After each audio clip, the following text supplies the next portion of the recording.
Señor, te damos gracias por esta mañana, la oportunidad de estar aquí. Te quiero poner en tus manos, Señor, los diezmos y las ofrendas que cada uno de nosotros ha traído para ti. Que sea de bendición, Señor, que sea usada para que tu obra crezca, Señor, para que lo que tú quieres hacer en el mundo pueda avanzar a través de tu iglesia. Y te damos gracias por las personas que nos acompañan hoy, que la palabra que hoy tú nos tienes para cada uno de nosotros pueda ser una bendición. Nos ponemos en tus manos en el nombre de Jesús. Amén. Me gustaría saber cuántas personas nos están visitando en esta mañana. Pueden levantar su mano las personas que vienen por primera o segunda o tercera vez aquí con nosotros. Sean bienvenidos todos ustedes.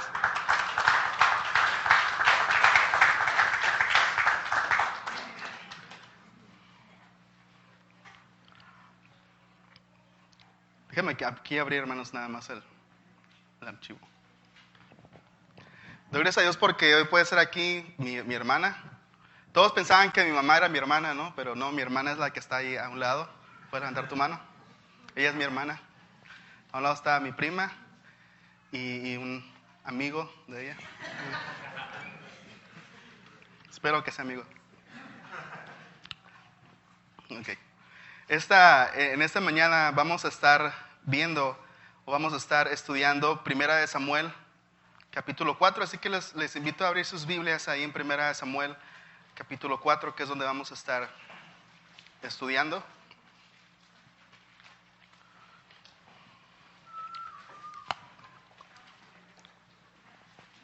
Yo titulé a este sermón Problemas profundos, soluciones superficiales. Problemas profundos, soluciones superficiales. Porque hay muchas veces, hermanos, que en nuestra vida tenemos problemas. Suceden situaciones, circunstancias difíciles para nosotros, circunstancias en nuestra familia. Y muchas veces pensamos que esos problemas son las cosas que necesitamos resolver. Y muchas veces no nos damos cuenta que solamente son síntomas de un problema más profundo. Son síntomas de un problema en nuestro corazón, un problema que necesita resolverse. Y muchas veces, hermanos, la razón por la cual fallamos, la razón por la cual seguimos luchando con las mismas cosas, es porque estamos tratando solamente los síntomas, pero no estamos tratando el problema que es la raíz, el problema principal. Y hoy vamos a ver un ejemplo en el pueblo de Israel, cómo ellos tenían un problema profundo en su corazón y cómo ellos trataron de resolverlo simplemente con soluciones superficiales. Y eso nunca es bueno, eso nunca ayuda. Y hoy vamos a estar estudiando un poco acerca de cuál es nuestro problema y cómo Dios quiere ayudarnos a resolver esos problemas profundos en nuestro corazón. Voy a comenzar leyendo el versículo 1 de 1 de Samuel capítulo 4. Dice así: Y Samuel habló a todo Israel. Por aquel tiempo salió Israel a encontrar en batalla a los filisteos y acampó junto a Ebenezer, y los filisteos acamparon en Afec.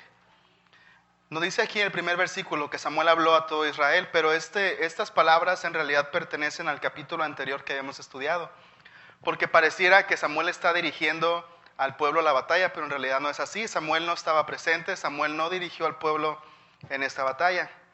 Y nos dice este versículo también que los israelitas estaban por enfrentar una batalla en contra de los filisteos. Cuando el pueblo de Israel entra a la tierra prometida, cuando entran en aquellos territorios que el Señor les había prometido darles, el problema en aquel entonces era que había muchos pueblos, en este caso como los filisteos, que eran pueblos fuertes, que fueron constantemente un problema para los israelitas. Parte de ese problema fue consecuencias que ellos mismos permitieron.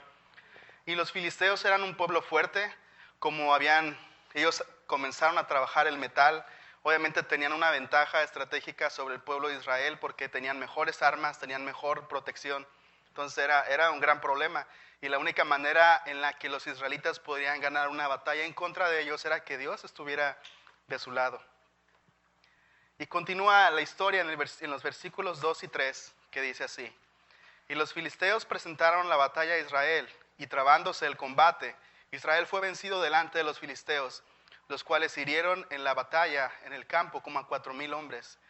Cuando volvió el pueblo al campamento, los ancianos de Israel dijeron: ¿Por qué nos ha herido hoy Jehová delante de los filisteos? traigamos a nosotros de Silo el arca del pacto de Jehová, para que viniendo entre nosotros nos salve de la mano de nuestros enemigos.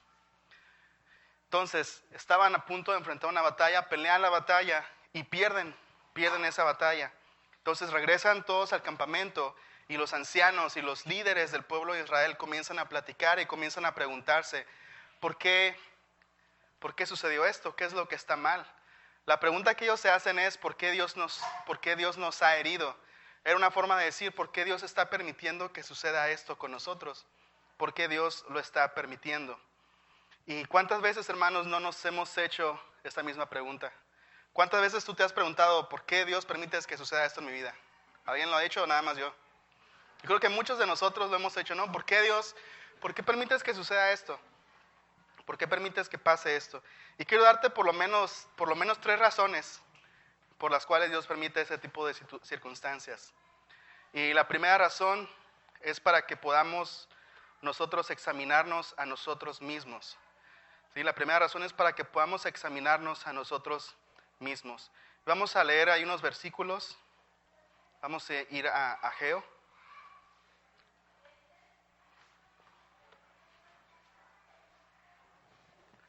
Ageo capítulo 1, versículos del 5 al 7. Pues así ha dicho Jehová de los ejércitos, mediten bien sobre sus caminos. Mediten bien sobre sus caminos, puede decir como piensen bien en lo que está sucediendo con sus vidas. Versículo 6, siembran mucho y recogen poco, comen y no se sacian, beben y no quedan satisfechos, se visten y no se calientan, le echan gasolina al carro y se le acaba bien rápido. Les pagan y el dinero se les va, así es lo que dice, reciben su jornal y el jornal es como si en saco roto, ¿no? Les pagan la quincena y al siguiente día ya no tienen nada, ¿no? Entonces Dios le dice al pueblo de Israel, en esta parte de la historia del pueblo de Israel, estaban pasando estas circunstancias y eran circunstancias que Dios mismo estaba provocando y estaba permitiendo. Y Dios les dice, por una razón permití esto. Y lo que Dios repite, la instrucción que Dios repite en estos versículos es mediten sobre sus caminos, piensen en lo que está pasando. Muchos piensan que el cristianismo es una religión de fe ciega, ¿no? Pero aquí Dios dice piensen, nos invita a pensar, no piensen, ¿por qué está sucediendo esto? Y esta es la primera razón que yo creo por la cual Dios permite que sucedan ese tipo de circunstancias en la vida. La siguiente razón es para ayudarnos a entender cuánto lo necesitamos. Para ayudarnos a entender cuánto lo necesitamos. Los quiero invitar a leer Lucas capítulo 15, versículos del 17 al 19. Lucas 15, del 17 al 19. Esta escritura está ubicada en la parábola del hijo pródigo. En la parábola del hijo pródigo, un joven habla con su padre y le dice, papá, quiero que me des el dinero que me corresponde de mi herencia, porque quiero utilizarlo. Y este hijo habla con su papá y le dice, papá, quiero que me des la parte de la herencia que me corresponde. Y esto tenía implicaciones muy, muy fuertes porque que un hijo le dijera eso en esta cultura a su padre que aún no había muerto, era como decirle, quiero que te mueras. Dame la parte de la herencia que me corresponde. Y el papá le da la parte de la herencia que le correspondía a su hijo, le da todo ese dinero. Y dice la Biblia que él va y que él malgasta todo. Después su hermano dice que se lo malgastó todo en prostitutas. Y este joven malgasta todo su dinero, se queda sin nada, se queda sin amigos y está solo, comienza a buscar trabajo y comienza a trabajar alimentando a cerdos. Y dice que era tanta el hambre que él tenía y era tan baja su condición que él deseaba alimentarse con la comida que él le daba a los cerdos. Y es en esa parte de la historia cuando encontramos estos versículos. ¿Qué les dije? Del 17 al 19. Dice, y volviendo en sí, cuando estaba ahí con los cerdos deseando alimentarse de su comida, dice, y volviendo en sí dijo, ¿cuántos jornaleros en casa de mi padre tienen abundancia de pan y yo aquí perezco de hambre? Me levantaré e iré a mi padre y le diré, Padre, he pecado contra el cielo y contra ti, ya no soy digno de ser llamado tu hijo. Hazme como a uno de tus jornaleros. Y Dios permite, hermanos, que sucedan circunstancias así en nuestra vida para que nos demos cuenta cuánto necesitamos a Dios. Este joven fue hasta que cayó tan bajo que dijo, se dio cuenta, volvió en sí y dijo, en la casa de mi papá, hasta los trabajadores tienen mejor comida. Y yo aquí muriéndome de hambre. Y es cuando vuelve en sí y se da cuenta cuánto necesita a su padre. Se da cuenta que él no necesitaba el dinero, él necesitaba esa relación con su padre. Y esa es otra de las razones por la cual Dios permite que pasen circunstancias difíciles. Y la tercera razón que yo puedo darte por la cual Dios permite esas circunstancias es para darnos la oportunidad de cambiar y evitar consecuencias peores. Para darnos la oportunidad de cambiar y evitar consecuencias peores. En Proverbios 14:12 dice la palabra de Dios, hay camino que al hombre le parece derecho, pero su fin es camino de muerte. Hay camino que al hombre le parece derecho, pero su fin es camino de muerte. C.S. Lewis es la persona que escribió los libros de las Crónicas de Narnia. Es un escritor, muy buen escritor, uno de mis favoritos.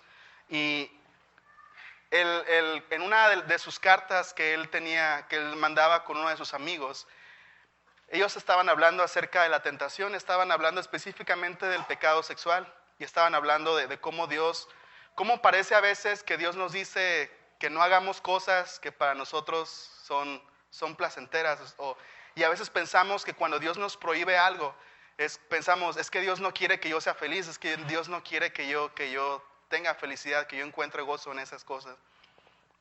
Y él en esa carta con su amigo, él le pone un ejemplo. Y él le dice, cuando yo saco a pasear a mi perro, imagina que yo voy a pasear a mi perro y le pongo la correa y voy con mi perro caminando y en la banqueta hay un poste. ¿Y qué es lo que hacen los perros por lo regular cuando vamos caminando por la banqueta hay un poste? ¿Por dónde se quieren ir? En vez de irse por acá para que no se enreden, se van por el lado más difícil, ¿no? Y terminan enredándose. Y C.S. Lewis le dice a su amigo en esa carta, yo lo que voy a hacer con mi perro va a ser jalarlo. Lo voy a jalar porque yo sé que si va por esa dirección, yo sé que no va a poder porque tiene la correa. Y comienza a explicarle a su amigo esta parte de la ilustración. Cómo a veces nosotros somos como el perro. Nosotros queremos ir por este lado y lo que nosotros queremos en realidad es avanzar, así como el perro lo que quiere es avanzar. Pero el dueño sabe que el perro no va a poder avanzar a menos que venga por el otro lado donde el dueño sabe que no se va a enredar con el poste. Y dice, yo lo único que puedo hacer con mi perro es jalarle la correa y a lo mejor el perro piensa que yo no quiero que él avance, pero al contrario, dice, porque yo quiero que él avance, que él pueda continuar, yo tengo que jalarle la correa, yo tengo que guiarlo por el camino correcto. Y muchas veces Dios es así con nosotros. Lo que C.S. Lewis comienza a decir es que cuando nosotros pecamos, todos esos deseos, hay un deseo en nuestro corazón, hay una necesidad en nuestro corazón. Y muchas veces esa necesidad de nuestro corazón es una necesidad de un gozo. Y Dios sabe que muy profundo dentro de nosotros, el deseo que nosotros tenemos y el deseo a veces que nos lleva por caminos equivocados, es un deseo bueno el desear encontrar gozo, encontrar satisfacción, encontrar amor. Y Dios quiere que nosotros encontremos esas cosas. Pero Dios sabe que si nosotros buscamos esas cosas a nuestra manera, por nuestros caminos, al final no vamos a acabar encontrándolas, así como este perro. Lo que este perro quiere es avanzar, pero si el perro va por la dirección equivocada, no va a poder avanzar. Y lo que el dueño hace es jalar la correa, y muchas veces es lo que Dios hace con nosotros. Dios está comprometido con que nosotros encontremos ese gozo. Y precisamente como Él está tan comprometido con eso, quiere guiarnos por el camino a través del cual vamos a encontrar ese gozo a través de la obediencia. Entonces son esas tres cosas, ¿sí? Por eso Dios permite circunstancias difíciles en nuestra vida. Y vamos a avanzar en nuestro estudio verso a verso. Voy a leer los versículos del 3 al 5. Cuando volvió el pueblo al campamento, los ancianos de Israel dijeron, ¿por qué nos ha herido hoy Jehová delante de los filisteos? Traigamos a nosotros de Silo el arca del pacto de Jehová, para que viniendo entre nosotros nos salve de la mano de nuestros enemigos. Y envió el pueblo a Silo, y trajeron de allá el arca del pacto de Jehová de los ejércitos, que moraba entre los querubines, y los dos hijos de Elí, Ofni y Finés, estaban allí con el arca del pacto de Dios. Y aconteció que cuando el arca del pacto de Jehová llegó al campamento, todo Israel gritó con tan gran júbilo que la tierra tembló. Cuando ellos se preguntan por qué Dios nos ha herido de esta manera, ellos vienen muy rápidamente con una solución. Ellos dicen, vamos a traer el arca del pacto, vamos a traerla al campamento, y de esa forma Dios nos va a dar la victoria en la siguiente batalla. Y quiero explicarles qué es el arca del pacto. Traigo por ahí una imagen. Se llama el arca del pacto, también era llamada el arca del testimonio. Ese es el arca del pacto. Por lo menos una representación, ¿no?, de cómo se veía. El arca del pacto estaba hecha de madera, pero estaba cubierta con oro por dentro y por fuera. Y la cubierta del arca, donde ven esas dos figuras de dos querubines, se llamaba propiciatorio. Y la palabra hebrea, que es caporet, se traduce también como el lugar del perdón o el trono de gracia, porque representaba eso. Y dentro del arca estaban colocadas las 2 tablas de piedra con los 10 mandamientos. Y Dios le había dicho a Moisés, en Éxodo capítulo 25, Dios le había dicho a Moisés que él le hablaría a él de en medio del propiciatorio. Entonces, hermanos, el arca del pacto era pues esta arca, y lo que representaba esta arca era la presencia de Dios. Representaba la presencia de Dios, pero solamente era un símbolo, no era la presencia real de Dios, representaba la presencia real de Dios. Y entonces dice ahí que los 2 hijos de Eli estaban allí en el arca, y ellos llevaron el arca al campamento y estaban en el templo. Y recordemos, hermanos, que estos 2 hombres que hemos estado viendo en los capítulos anteriores eran hombres totalmente corruptos. Dios les había dicho, o le había dicho a su padre, que ellos iban a tener consecuencias debido a su pecado. Y cuando el arca del pacto fue llevada al campamento, dice la Biblia que todo Israel se alegró, porque habían llevado el arca del pacto, habían llevado como que su arma secreta. Y vamos a leer lo que sucedió después de que ellos llevaron su arma secreta al campamento. Dice en los versículos del 6 al 9. Cuando los filisteos oyeron la voz de júbilo, cuando los filisteos, los enemigos, oyeron que se estaban alegrando y los gritos de júbilo, dijeron, ¿qué voz de gran júbilo es esta en el campamento de los hebreos? Y supieron que el arca de Jehová había sido traída al campamento, y los filisteos tuvieron miedo, porque decían, ha venido Dios al campamento. Y dijeron, ay de nosotros, pues antes de ahora no fue así. Ay de nosotros, ¿quién nos librará de la mano de estos dioses poderosos? Estos son los dioses que hirieron a Egipto con toda la plaga en el desierto. Esfuércense, oh filisteos, y sean hombres, para que no sirvan a los hebreos como ellos los han servido a ustedes. Sean hombres y peleen. Yo imagino esta escena como en la escena de la película, ¿no? ¿Sí han visto la escena de la película cuando está todo el ejército formado y está el rey delante del ejército en su caballo? Como el caballo de Antonio Aguilera, así, ¿no? Dando instrucciones, tratando de motivar al ejército para que pelee. Y así están los filisteos. Oyeron que el arca del pacto había sido traído a Israel y ellos se preocupan por eso. Piensan que en verdad Dios les va a dar la victoria. Pero ¿qué es lo que sucede?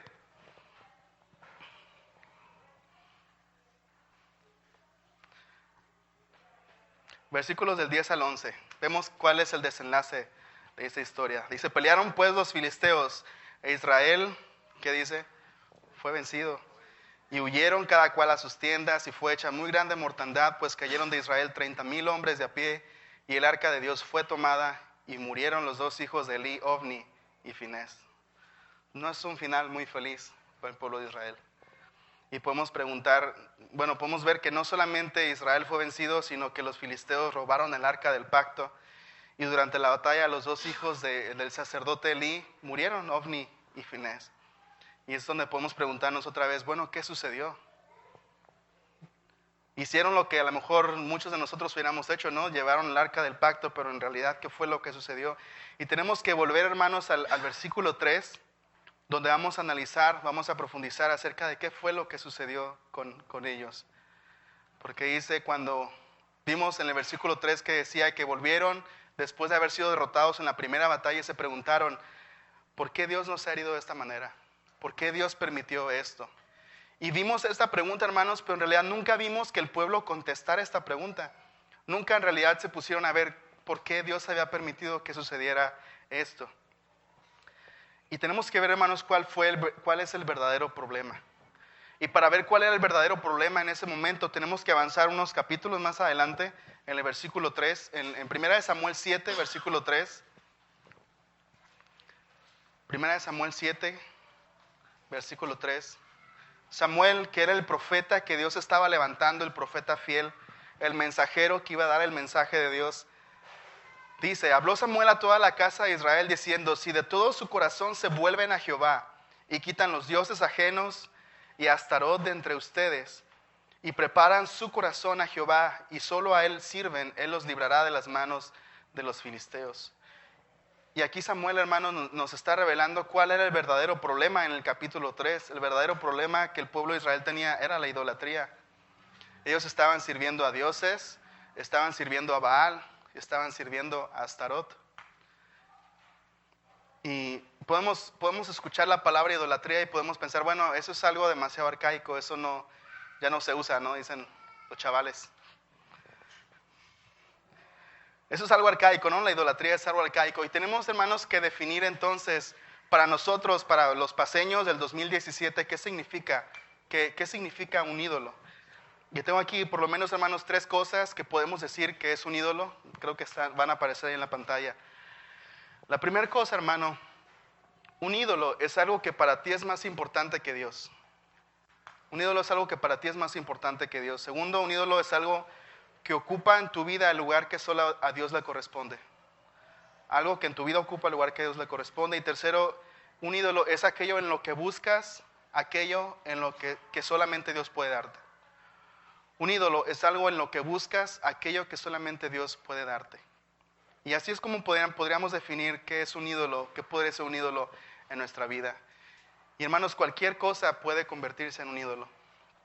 El pueblo de Israel servía a Baal y a Astarot, y muchas veces hacían estatuas de ellos, pero también el arca del pacto llegó a convertirse para ellos en un ídolo.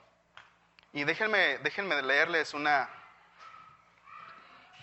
un pastor que se llama Tim Keller, y él escribió un libro que se llama Dioses que fallan, y él habla acerca de esto. Él dice: tal vez no nos arrodillamos físicamente a la estatua de Afrodita, pero muchas mujeres jóvenes son llevadas a la depresión y a desórdenes alimenticios por una preocupación obsesiva por su imagen. Tal vez no encendamos incienso a Artemisa, pero cuando el dinero o la carrera son elevados a proporciones cósmicas, llevamos a cabo un tipo de sacrificio infantil, olvidando o descuidando a la familia y la comunidad para alcanzar un lugar más alto en los negocios y ganar más riquezas y prestigios. Y él habla acerca de cómo se evidencia la idolatría en el siglo XXI.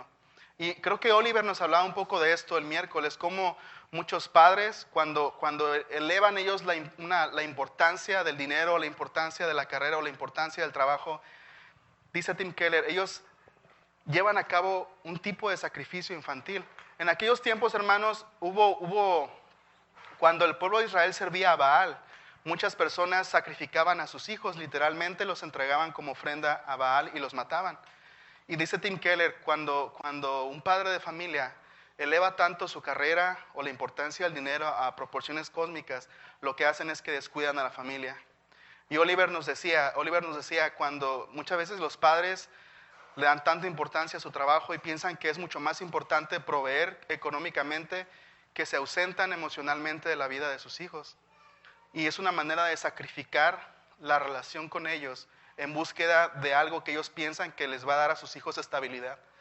Muchos padres piensan que la estabilidad que en sus hijos depende del dinero, cuando en realidad la Biblia nos enseña que la estabilidad emocional de los hijos muchas veces depende de la presencia emocional y la responsabilidad del padre en la familia.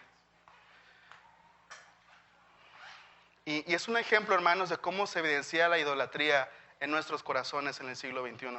Hay un escritor americano, y no traje aquí exactamente lo que él dijo, pero este escritor no es cristiano, es ateo, pero es interesante porque él mismo llegó a una conclusión, y cuando a él lo invitaron a dar un discurso en una universidad, parte del discurso que él le dio a los universitarios, él decía, prácticamente los invitaba a buscar creer en un Dios que fuera real. Él decía, ustedes tienen que creer en Alá o en Jehová o en Jesús, pero lo que él trataba de decir es, tienen que encontrar un Dios que sea real. Y él decía, porque prácticamente cualquier otra cosa que ustedes adoren se los va a comer vivos. Y él les comenzaba a decir a los estudiantes, si ustedes adoran el dinero, nunca van a sentir que tienen suficiente. Si ustedes adoran su cuerpo, su belleza física, dice él, nunca se van a sentir bonitos. Y antes de morir, dice él, van a morir 1,000,000 de muertes antes de que sean sepultados en la tumba. Si ustedes adoran el conocimiento, dice él, nunca se van a sentir, siempre van a pensar que todos los demás los ven como unos tontos. Y él comienza a hablarle a esos estudiantes y les dice, la razón por la cual ustedes tienen que adorar a un Dios que sea real es porque cualquier otra cosa que ustedes adoren y que ustedes sirvan, se los va a comer vivos. Y creo que podemos identificarnos, hermanos, como muchas veces hay otras cosas que toman una importancia desmedida en nuestra vida, que acaban por consumirnos, por destruirnos. Y este era el problema que había en el corazón de Israel. ¿Y qué es lo que ellos hacen? Aquí en la batalla, ¿qué es lo que ellos hacen cuando se preguntan por qué Dios ha permitido esto? ¿Cuál fue la brillante idea que ellos tuvieron? Vamos a traer el arca del pacto al campamento. Y de alguna manera podemos categorizar lo que ellos hicieron como religión o como tradición. El pueblo decide traer el arca de Dios al campo de batalla porque antes Dios había hecho eso. Antes Dios le había dicho a Josué, cuando iban a conquistar Jericó, trae el arca del pacto y el arca del pacto va a ir delante del pueblo. Entonces los líderes pensaban, ok, si Dios hizo eso antes, entonces lo tiene que volver a hacer otra vez. Y eso es religión, eso es tradición. Estaban tratando de reducir a Dios a una fórmula mágica y Dios no trabaja de esa manera. Eso es religión y Dios no quiere religión. Ahorita cantábamos una canción que dice, tú miras más dentro de mí, tú miras mi corazón. Y Dios, hermanos, quiere nuestro corazón. Dios está interesado en nuestro corazón. Dios quiere tener una relación de amor con nosotros y no podemos reducir una relación de amor a una fórmula mágica. Esposos, intenten eso con su esposa. Intenten reducir su relación con su esposa a fórmula mágica. Diga, no, es que si hago esto, ella va a hacer esta otra cosa. No va a funcionar así, ¿no? Tradición. Había un hombre muy devoto. Y como parte de este hombre devoto, todos los días se levantaba en la mañana y hacía un ritual en el que él adoraba al Dios que él creía. Entonces lo que él hacía, se levantaba en las mañanas, agarraba un plato, ponía mantequilla en el plato y lo ponía en la ventana. Esa era parte de su ritual de adoración. Y él se ponía a orar, pero él se daba cuenta que cuando él ponía el plato de mantequilla en la ventana, venía su gato y comenzaba a comerse la mantequilla. Entonces lo que él hizo, pues, en los tiempos en los que él iba a adorar, él amarraba a su gato de la pata de la mesa para que no se comiera la mantequilla. Y todos los días él hacía esto, era tan devoto que todos los días hacía esto. Las personas que lo vieron estaban tan impresionadas con su devoción que comenzaron a hacer lo mismo, comenzaron a imitar lo que este hombre hacía. Entonces todas las mañanas se levantaban y hacían lo mismo, ¿no? Seguían el ejemplo de este hombre. Y pasaron muchos años después de que este hombre murió y mucha gente continuaba haciendo lo mismo, ¿sí? Mucha gente se levantaba en las mañanas, agarraba un plato, le ponía mantequilla y ponían el plato en la ventana. Y muchas de esas personas compraron un gato y lo amarraron a la pata de la mesa como parte de su ritual de adoración. Entonces, ellos pensaron que era parte, ¿no?, del ritual de adoración. A veces, hermanos, pensamos que así es con Dios, ¿sí? ¿Cuántos gatos no tendremos amarrados nosotros en la pata de la mesa pensando que así es como Dios trabaja, ¿no? Que Dios trabaja a través de fórmulas mágicas. Si hago esto, entonces Dios tiene que hacer esto a fuerza, y Dios no es así. No es así como funciona una relación de amor. Una relación de amor tiene que ver con intimidad, con conocer, ser conocidos y responder al amor de la otra persona. El pueblo decide traer el arca del pacto al campamento como una forma de forzar a Dios a hacer algo a su favor. Como decíamos, hermanos, el arca del pacto era un símbolo de la presencia de Dios. ¿Y cuántas veces no hemos hecho cosas tratando de forzar a Dios a que Él haga algo a nuestro favor? ¿Cuántas veces pensamos, tenemos problemas? ¿Cuántas veces tenemos problemas nosotros en nuestra vida y comenzamos a venir a la iglesia y comenzamos a ofrendar y comenzamos a hacer muchas cosas, pero no lo hacemos por amor a Dios o de manera incondicional? Lo hacemos muchas veces tratando de forzar a Dios a que haga algo por nosotros. Y eso, hermanos, es religión. Queremos forzar a Dios a que haga cosas por nosotros, y Dios no es así. Es bien interesante, hermanos. ¿Ustedes creen que Dios podía haber ganado la batalla esa primera vez que trajeron el arca? ¿Ustedes creen que Dios podía hacerlo? Dios puede hacerlo. Dios podía hacerlo, hermanos. Dios podía haber ganado esa batalla. Pero Dios sabía que el problema de Israel no era ganar esa batalla. El problema de ellos no eran los filisteos. El problema estaba adentro de su corazón. Y Dios sabía, si gano esta batalla por ellos, debido a que su corazón sigue contaminado y siguen sirviendo a otros dioses, a otros ídolos, van a venir otras batallas. No importa cuántas batallas gane por ellos van a seguir metiéndose en situaciones donde van a estar en problemas. Y Dios quería tratar con el problema profundo, no con el problema superficial. Imagina, hermanos, que un día comienzas a toser mucho. Comienzas a toser, a toser y a toser mucho. Y vas al doctor y te hacen una serie de análisis y descubren que tienes un cáncer en los pulmones. Si el doctor te da esa respuesta, tú no vas a ir aquí a las similares y comprar unas paletas Similiptus para la tos. Tú vas a querer que el doctor te dé el tratamiento que se necesita para curar el problema que tienes en los pulmones. Tú no vas a tratar los síntomas, vas a tratar el problema principal. Y es lo que Dios quería hacer con el pueblo de Israel. Dios podía tratar los síntomas, sí podía hacerlo. Pero Dios quería tratar con el problema principal. Y si Dios quitaba los síntomas, se iban a olvidar ellos de que había un problema más profundo en su corazón. El pueblo, hermanos, no necesitaba ganar la batalla, necesitaban reconciliarse con Dios. Es lo que Samuel les dice en el capítulo 7. Si en verdad el pueblo quería tener la presencia de Dios en sus vidas y el favor de Dios en sus vidas, ellos no necesitaban traer el arca del pacto, ellos necesitaban reconciliarse con el Dios que los amaba y con el Dios que quería que ellos experimentaran su gozo y que experimentaran sus bendiciones. Pero ellos estaban sirviendo a otros dioses y Dios no podía bendecirlos si ellos no le estaban prestando atención, si ellos estaban desviando. Quiero leerles Apocalipsis capítulo 2, versículos del 2 al 5. Apocalipsis 2, versículos del 2 al 5. Dios le dice a Juan que escriba cartas a las iglesias. Y específicamente le dice a Juan que escriba esta carta a la iglesia de Éfeso. Y dice en esta carta que Jesús le manda a la iglesia de Éfeso: yo conozco tus obras, tu arduo trabajo y paciencia, y que no puedes soportar a los malos, y has probado a los que se dicen ser apóstoles y no lo son, y los has hallado mentirosos, y has sufrido y has tenido paciencia, y has trabajado arduamente por amor de mi nombre, y no has desmayado. ¿A poco no, hermanos? Esta se escucha como la iglesia perfecta, ¿no es así?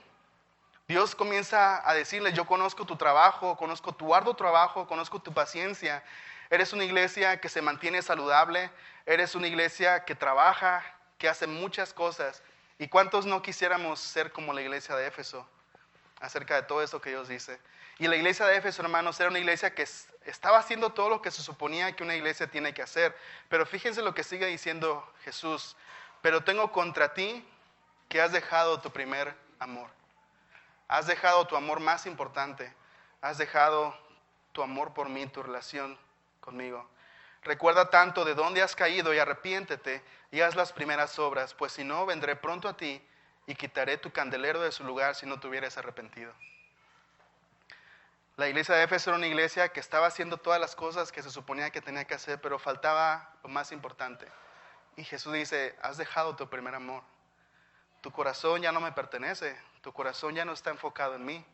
Está enfocado tal vez en el trabajo, está enfocado tal vez en tu ministerio, en tus responsabilidades, pero me has olvidado a mí.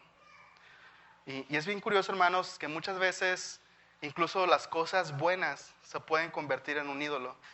Las cosas buenas incluso pueden ocupar el lugar que a Dios le pertenece. Y aquí lo que ha pasado probablemente es que el ministerio de muchos se ha convertido en su ídolo. Era más importante el ministerio que su relación con Dios. Y eso es un gran peligro para quienes servimos a Dios, para quienes estamos sirviendo en algún ministerio para Dios. ¿Cómo podemos, hermanos, entonces poder tratar el problema de raíz? ¿Cómo podemos tratar esos problemas profundos? Y un consejo que encontramos aquí, hermanos, es: busca personas que sean honestas contigo y que te ayuden a ver el verdadero problema. Busca personas que sean honestas contigo y que te ayuden a ver el verdadero problema.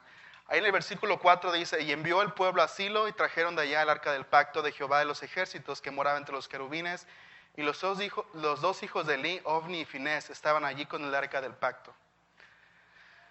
Hemos hablado ya de estos dos sacerdotes, que eran probablemente los peores 2 sacerdotes que podíamos encontrar en la Biblia.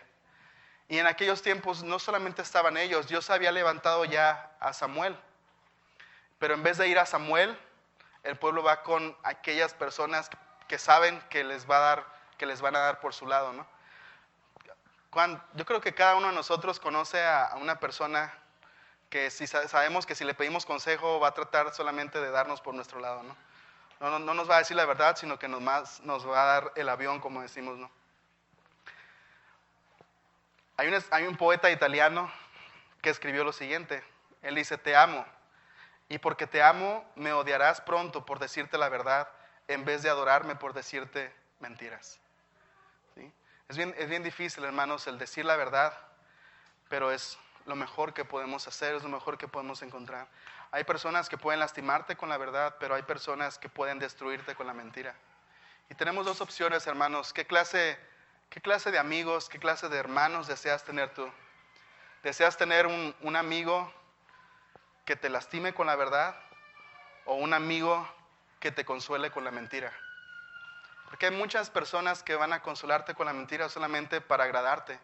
Porque quieren agradarte, porque no quieren meterse en un problema al decirte la verdad. Pero si en verdad, hermanos, quieres comenzar tú a ver el problema profundo que hay en tu corazón, rodéate de personas que estén dispuestas a ser honestas contigo y hallarte cuál es el verdadero problema.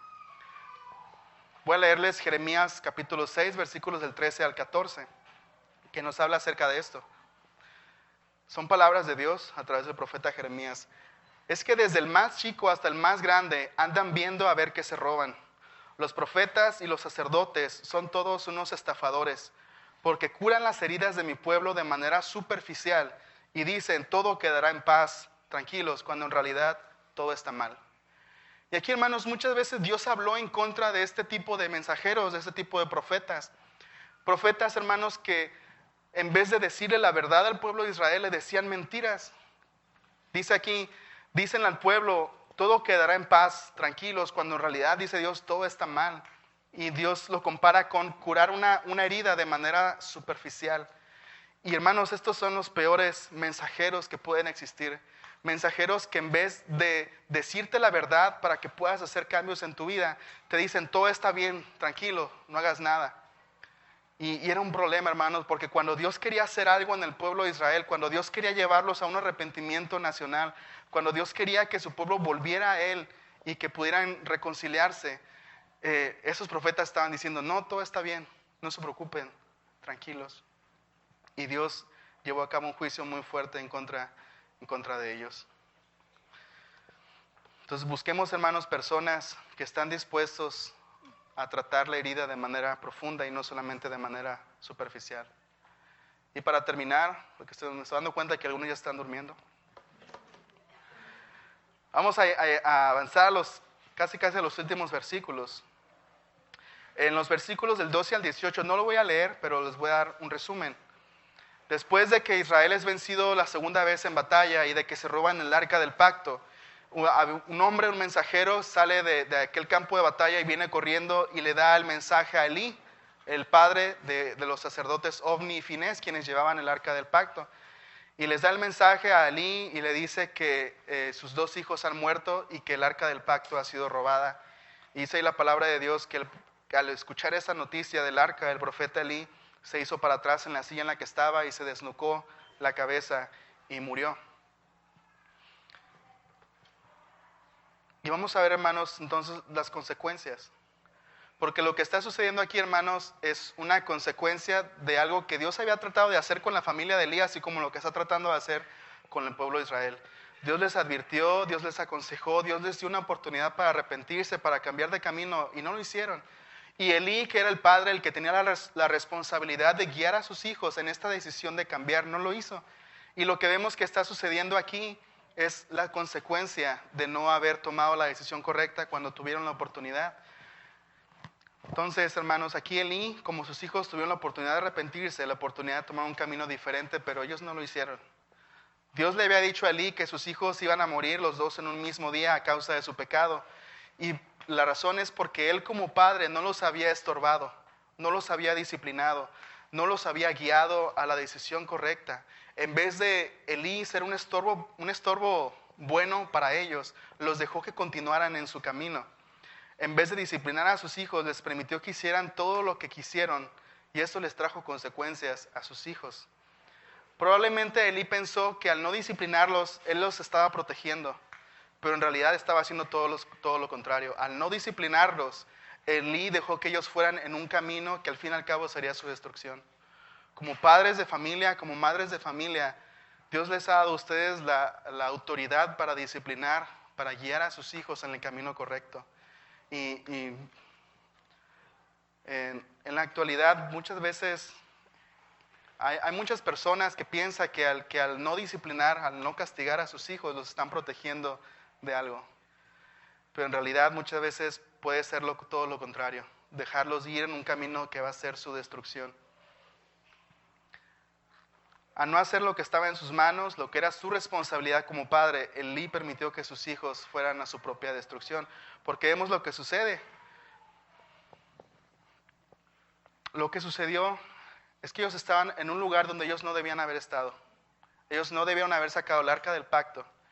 Y si ellos hubieran sido guiados por su padre desde el principio, ellos nunca hubieran seguido este camino al ser sacerdotes irresponsables que usaban de una manera incorrecta su posición, su influencia, su autoridad. Y si Elí los hubiera disciplinado en un principio, tal vez ellos no hubieran seguido este camino que al fin y al cabo los llevó hasta su muerte. Probablemente su posición, su trabajo, sus responsabilidades les hacía pensar que todo estaba bien cuando en realidad no todo estaba bien. Y vamos a finalizar este capítulo con los versículos del 19 al 22. Dice así: y su nuera, la mujer de Finés, que estaba embarazada, cerca al alumbramiento, oyendo el rumor que el arca de Dios había sido tomada y muerto su suegro y su marido, se inclinó y dio a luz, porque le sobrevinieron sus dolores de repente. Y al tiempo que moría le decían las que estaban junto a ella: no tengas temor, porque has dado a luz un hijo. Mas ella no respondió ni se dio por entendida, y llamó al niño Icabod, diciendo: traspasada es la gloria de Israel, por haber sido tomada el arca de Dios y por la muerte de su suegro y de su marido. Dijo pues: traspasada es la gloria de Israel, porque ha sido tomada el arca de Dios. Cuando la esposa de Finés oye la noticia, comienza a dar a luz, y cuando ella da a luz a un niño, y le pone por nombre Icabod. Icabod significa sin gloria. Y gloria, hermanos, aquí significa la presencia de Dios. La presencia manifestada de Dios es lo que significa. Por lo tanto, lo que significa Icabod es sin la presencia de Dios, sin gloria. La esposa de Finés dice: le han quitado la gloria a Israel, o se ha ido la gloria de Israel, es decir, la manifestación de la presencia de Dios se ha ido, Dios se ha ido de Israel. Sin embargo, hermanos, creo que podemos comprender que la presencia de Dios de Israel no se fue porque se llevaron el arca del pacto, se fue porque los corazones de las personas ya no estaban con Dios, estaban sirviendo a otros dioses, y la gloria de Dios se había ido ya probablemente hace mucho del pueblo antes de que se llevaran el arca del pacto. Mi teoría personal, esto es algo que yo pienso, es que Dios permitió que el arca fuera robada como una forma de hacer visible a los ojos del pueblo algo que era una realidad desde hace mucho tiempo en sus corazones. Fue una forma de Dios como que fuera para ellos visible algo que ya era una realidad en sus corazones. Ya Dios hace mucho que no estaba con ellos porque ellos en sus corazones estaban alejados de Dios. Y muchas veces, hermanos, es como si Dios nos mostrara nuestra decadencia interna a través de algo externo. Y no sé si alguna vez has sentido de esa manera, que Dios te deja ver cómo está tu corazón a través de dejarte ver una situación externa en tu vida. Yo creo que fue lo que pasó con el pueblo de Israel. Dios permitió que la decadencia interna estuviera acorde con la decadencia externa que ahora estaban viendo ellos. Y muchas veces Dios hace esto para que nos demos cuenta que algo anda mal y podamos recapacitar. Problemas profundos, soluciones superficiales. El problema profundo, hermanos, de nuestro corazón es el pecado, es la idolatría. Y ese problema que tenemos en nuestro corazón es lo que produce otros problemas. Y muchas veces son esos otros problemas, esos síntomas los que tratamos de solucionar, pero hay un problema mucho más profundo que es mucho más importante. Y lo que Dios le dijo al pueblo de Israel que era su problema era la idolatría. Están sirviendo a otros dioses. Hay otras cosas que para ustedes son más importantes que su relación conmigo. Y eso es algo que muchas veces, hermanos, es en lo que podemos caer. Incluso quienes estamos constantemente en la iglesia, incluso quienes estamos sirviendo, pues puede ser que nuestro ministerio, que nuestro trabajo, que nuestra responsabilidad se convierta para nosotros en un Dios, en algo que ocupe el lugar que solamente a Dios le corresponde en nuestro corazón. Así que, así como el pueblo de Israel, hoy Dios nos presenta la oportunidad de cambiar y de arrepentirnos. Lo que Dios le dice al pueblo de Israel a través de Samuel en el capítulo 7 es: arrepiéntanse, quiten a los dioses, a los otros dioses de entre ustedes y comiencen a servir solo a Dios, y Él los librará de las manos de los filisteos. Y no sé, hermano, que estés viviendo hoy en tu vida, cuál sea la circunstancia difícil que Dios te está permitiendo pasar. Y tal vez tú también te has preguntado, así como el pueblo de Israel, ¿por qué Dios permite esto? ¿Por qué Dios dejó que esto sucediera? ¿Por qué Dios me dejó llegar hasta este punto? Y es una buena pregunta. Y es una pregunta que necesita respuesta. Y es una pregunta que necesita la respuesta correcta. ¿Cuál es tu respuesta? Y si Dios te está dando la oportunidad de ver tu situación, si Dios te está dando la oportunidad de ver lo que está sucediendo a tu alrededor, es un buen momento para pensar. Y al igual que el hijo pródigo, cuando se vio entre los cerdos, deseando, conformándose con la comida de los cerdos, que él volvió en sí. Y él comenzó a pensar: con mi padre yo tenía todo, nada me hacía falta. Y así mismo, hermanos, lo que Dios le permitía al pueblo de Israel pasar era para que ellos recordaran: con Dios nada me hacía falta, todo lo tenía. Y este domingo, esta mañana, es la oportunidad que tú tienes. ¿Cuál es la decisión que vas a tomar? ¿Vas a dejar que Dios trate ese problema profundo o vas a seguir buscando cómo tratar solamente con los síntomas externos, con aquellos problemas que surgen, o vas a tratar el problema de tu corazón? Los invito a que oremos, hermanos.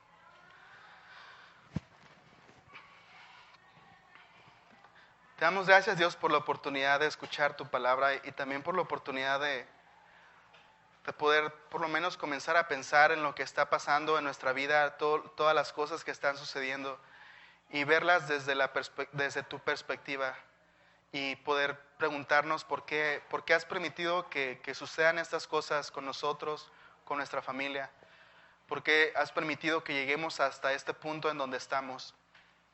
Y es aquí, Señor, en este lugar en el que nos encontramos hoy, en esta situación en la que nos encontramos, que te pedimos que nos ayudes a responder bien esta pregunta. Que si en verdad hay un problema en nuestro corazón, que nos ayudes a verlo, que nos ayudes a saber cuál es y que nos ayudes a saber cómo tomar los pasos necesarios para poder trabajar con ese problema. Y gracias porque a través de tu palabra nos muestras que lo que tú quieres es reconciliarte con nosotros, es tener una relación de amor con nosotros, una relación cercana, que tú no quieres religión, no quieres fórmulas, no quieres tradición, sino que tú buscas nuestro corazón, Señor. Y que tú buscas, Señor, ser nuestro Padre, ser nuestro Dios. Y sabemos, Señor, que es esa relación principal lo que comenzará a quitar ese problema de nuestro corazón.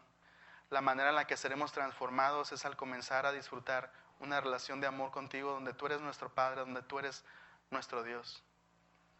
Y permite que como hijos tuyos comprendamos que eso es lo que tú deseas de nosotros, Señor.